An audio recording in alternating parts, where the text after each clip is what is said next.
अगर वो लड़का लाइव नहीं किया रहता, अगर पिस्टल वो नहीं फेंका रहता लाइव में, तो उसको ये सम्राट की सरकार दुर्दांत अपराधी आतंकवादी बना देती। भरत इस टाइम कहता ना कि अरे भैया हम भाजपा ज्वाइन करते हैं, मोदी अगर कर देता ना तो आज हो सकता है होम मिनिस्टर बना देते हैं। एहसास लगता है ट्रेनिंग में दिलाया ही नहीं जाता है कि मैं भी एक गवर्नमेंट सर्वेंट हूँ। वो एक बड़े अपराधी की तरह पेश आते हैं। नमस्कार, आप देख रहे हैं फर्स्ट लुक बिहार और मैं हूं निशा श्री। और आज फिर से एक बार भरत तिवारी के कथित इनकाउंटर या फिर फेक इनकाउंटर की बात कि एक तो वो इनकाउंटर गलत तरीके से किया गया और उसके बाद जो परिवार और पूरा देश भरत तिवारी के समर्थन में उठकर खड़ा हो गया है, तो उसके बाद कहीं ना कहीं इस मामले को दबाने के लिए, परिवार को पीछे हटने के लिए पुलिस की तरफ से दबाव बनाया जा रहा है, ऐसा कहना है जो भरत तिवारी है उनकी मां और भाई का। इसी मसले पर बातचीत करने के लिए हमारे साथ स्टूडियो में आज पॉलिटिकल और पत्रकार की दुनिया के जाने माने चेहरे जो हैं वो उपस्थित हैं। हमारे साथ हैं जुनैन खान जी जो कि भाजपा के नेता हैं, हमारे साथ हैं अनय राज जी जो कि जनसुराज के नेता हैं, इंजीनियर शिवनंदन शाह जी हैं जो कि आरजेडी से हैं और यूथ कांग्रेस से हैं आनंद कौशल जी, और हमारे वरिष्ठ पत्रकार रविंद्र कुमार सिंह जी हैं।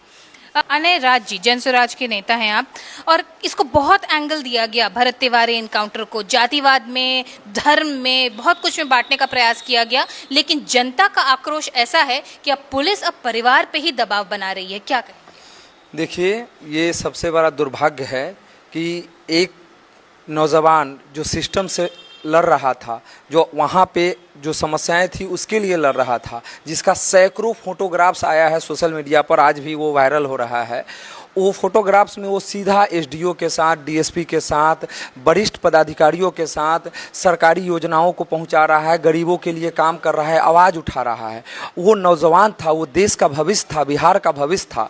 उसको खुद सूबे के मुखिया सम्राट जी उसको विक्षिपित करार देते हैं, उसको कहते हैं कि उसको इलाज के लिए रखा गया है। उसके बाद उसको खुलेआम एक लाइव वीडियो, जो अगर लाइव वीडियो नहीं रहता तो आपके चैनल के माध्यम से पूरे बिहार के आम आवाम और देशवासियों को कहना चाहते हैं, अगर वो लड़का लाइव नहीं किया रहता, अगर पिस्टल वो नहीं फेंका रहता लाइव में, तो उसको ये सम्राट की सरकार दुर्दांत अपराधी आतंकवादी बना देती और हमला, और अपने से पुलिस को पैर में गोली मारकर ये कहा जाता कि भरत तिवारी ने पैर पे गोली चलाया, बचाव में, सेल्फ डिफेंस में गोली मारा गया। लेकिन वो इतना आज का नौजवान, डिजिटल युग का नौजवान, उसने पूरे वीडियो को, हर चीज को उसने, हाँ हम मानते हैं कि कुछ कानून को तोड़ा, लेकिन उस कानून को तोड़ने पर विवश किया बिहार की सरकार भी हुआ। लेकिन क्या अब उसके परिवार को पुलिस के द्वारा धमकी देना है?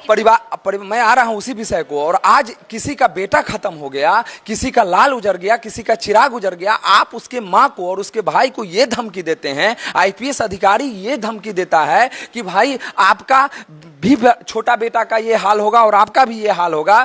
तो उन पदाधिकारी को, सम्राट की सरकार को, एनडीए की सरकार को आपके माध्यम से चेतावनी देना चाहते हैं, बगल में ही हमारा मुल्क नेपाल है, आप बिहार को नेपाल मत बनाइए। बिहार का युवा अगर सड़क पर जाग गया, तो बिहार के युवा सड़क पर अगर जाग गया तो आपको समझ लीजिए आप कानून व्यवस्था नहीं संभाल पाएंगे। आप किसी को हत्या करने का आपके पास राइट नहीं है। कसाब को ट्रायल फेस करने का हमारे यहाँ मिला था मौका, और उनको पूरा ट्रायल करा के तब फांसी चढ़ाया गया था। कौन सा ऐसा बड़ा अपराध कर दिया था भरत तिवारी ने कि आप उसके परिवार को धमकी दे रहे हैं, आप उसके भाई को धमकी दे रहे हैं, और आप कहते हैं तो ये आपके लिए बहुत बड़ा है और आपको समझना होगा। ऐसा अगर करते हैं तो आने वाले समय में आप नहीं चला पाइएगा बिहार को। और बिहार में नौजवान अगर जाग गया तो उसके शहीदे मादरे वतन पर हर वर्ष मेला तो लगेगा, लेकिन आपका सरकार यहाँ पे नहीं चलेगा। ये उदाहरण आ रहे हैं कि अंग्रेजों के जमाने में भरत सिंह पर ट्रायल चले, आज के जमाने में कसाब को भी ट्रायल मिला। भरत तिवारी ने ऐसा क्या कर दिया था कि सरकार और पुलिस इतना ज्यादा आक्रामक कर गई? सबसे पहले भरत तिवारी से गलती हुई थी कि वो गैर कानूनी हथियार लेके वो खड़े थे। पुलिस आवाज तो वो आम आदमी का उठाता है। आवाम आवाज के लिए हथियार उठाने का इजाजत हिंदुस्तान नहीं देता है। तो सबसे पहले ये लोग जान लें कि गैर कानूनी हथियार लेकर नहीं, पुलिस ने जो गलती की है उसकी जांच चल रही है, और जांच का रिपोर्ट आते ही उनको कार्रवाई की जाएगी। वो जेल के सलाखों के पीछे होंगे।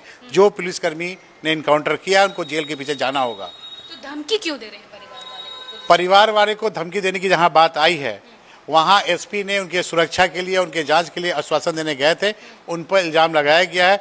पुलिस ने खंडन किया है कि जो आरोप लगा है वो गलत है। हमारे द्वारा ऐसा कुछ भी धमकाने या समझाने का काम हम लोग नहीं किए हैं। अच्छा, एक आरोप और चल रहा है कि भाजपा मैटर दबाने में बहुत तेज है, तो इस मैटर को भी दबा देंगे, कोई दूसरा मैटर आ जाएगा? नहीं, ये मैटर को दबाया इसलिए नहीं जाएगा कि जिस तरह विपक्ष पहले जंगल राज में पुलिस के द्वारा कभी कार्रवाई होती थी और आरोपी जाके केस करना चाहता तो उनके रीजन में केस नहीं होता था। ये भाजपा सरकार है, एनडीए सरकार है, जो कानून उन पर एफआईआर हुआ, 302 की धारा लगी, आर्म्स एक्ट का धारा लगा, वो खाकी वर्दी में क्यों नहीं हो, उनको जेल के पीछे जाना होगा तो जाना होगा। जाएंगे जेल में? जेल तो जाएंगे, बचेंगे नहीं। अनय राज जी, सुना आपने कि किस तरह से भाजपा के जो नेता हैं वो कह रहे हैं कि जेल तो जाएंगे पुलिस वाले, आप मान रहे हैं? देखिए, जेल जाएंगे, लेकिन दोषी कौन है? वो बेचारा एक सिपाही और थानेदार को लोग दोषी बना रहे हैं। ये सिस्टम है और गृह मंत्रालय के आला अधिकारी दोषी है। जांच किया जाए। ये रिटायर्ड जज से क्यों जांच? जो अभी वर्तमान में हाई कोर्ट के जज हैं, जो सिटिंग जज हैं, अभी ऑन ड्यूटी है, वो जांच करे। आप ये खाना पूर्ति करने के लिए आप पीठ थपथपा रहे हैं। किसी का बेटा को आप हत्या कर दीजिएगा, 302 में केस, और केस किसके इशारा पर? पुलिस तो मच्छर नहीं मारती है अपने बिना ऑर्डर पे, और किसी का हत्या कर दिया गया। इसमें प्रदेश के आला सबसे गृह मंत्रालय के बड़े नेता, सूबे के मुख्यमंत्री, सम्राट की सरकार के आदेश पर यह हत्या हुआ है। और ये इसमें निष्पक्ष अगर जांच हो, न्यायिक जांच हो, और सिटिंग जो रूलिंग जो अभी जज हैं, जो अभी पदेन जज है, वो जांच करे और खाना पूर्ति करने के लिए, जन आक्रोश को शांत करने के लिए और यह मामला को दबाने के लिए ये न्यायिक प्रक्रिया की बात कर रहे हैं। एफआईआर करके और आईपीएस को भेज रहे हैं उसके मां को धमकाने के लिए। किसी का मां गलत बोलेगा क्या? आप उसके मां की बात को, उसके जज्बात को आप गलत ठहरा रहे हैं और पुलिस खंडन कर रही है। तो पुलिस तो ये भी कर रही है कि उस पर हम पर गोली चलाया इसलिए गोली, तब क्यों आप जांच का कमेटी बना रहे हैं? ये बिल्कुल गलत बात है।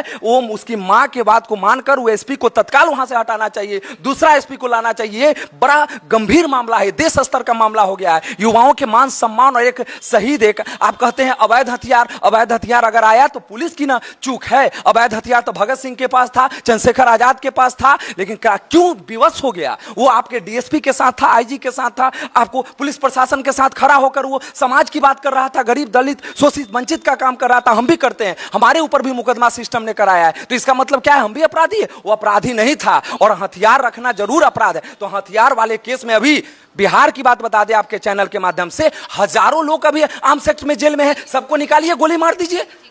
जुनैद खान जी, हम हर किसी का प्रहार आपकी तरफ आएगा, आपके पास कंक्लूडिंग स्टेटमेंट के लिए आए। अगर अवैध हथियार है, अनय राज जी ने कहा कि अवैध हथियार है, तो बहुत सारे लोग हैं आर्म्स एक्ट में जेल में बंद है, तो निकालिए अनंत सिंह को, मार दीजिए गोली। हम नाम लेके कहने वाले लोग हैं। खान जी, आप प्रतिक्रिया देना चाह रहे थे, जितने भी आरोप जो है वो भाजपा के ऊपर लगे। हमारे भाई ने जो आरोप लगाया है, सबसे पहले इनको पता होना चाहिए कि इसकी जांच जो है वो जुडिशली से जांच हो रही है।